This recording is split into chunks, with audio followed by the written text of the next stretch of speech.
Ito po yung aso namin na si Kenkoy. Ito po yung epileptic dog namin. Yung nakikita ninyo sa video ngayon, nagsi-seizure po yan. Nag-start po ito kaninang 3 a.m. Nagising po ako kasi yung mga dogs ko na wala sa cage, nagtatakbuhan papunta sa kanya dahil siguro napapansin nila na may unusual na nangyayari.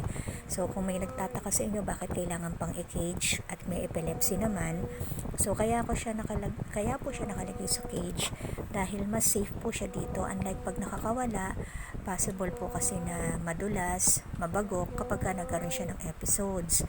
At pwede rin na dahil makikita siya ng ibang dogs, mai-stress silang lahat at posibleng magkasakitan sila. Lalo na si Kenkoy, may mga time na yung isang klase ng seizure niya, yung conscious, so possible na makakagat siya nun. Lang hindi naman niya intention. So itong nangyayari sa kanya, ito yung mild. Ito yung naninigas yung mga binti niya. Usually sa bandang likod na binti yung naninigas. At dahil naninigas yan, nawawala ng lakas, matutumba siya. Pero conscious po siya kapag ganitong klase ng seizure. Nakikita ka niya, naririnig, at saka yung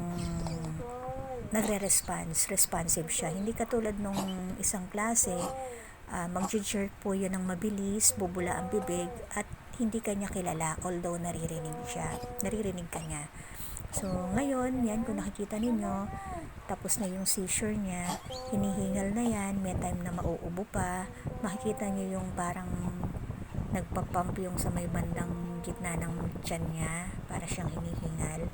So, pagka ganyan po, maya-maya, magwiwiwi or magpupups po yan, at iinom po yan ng maraming tubig.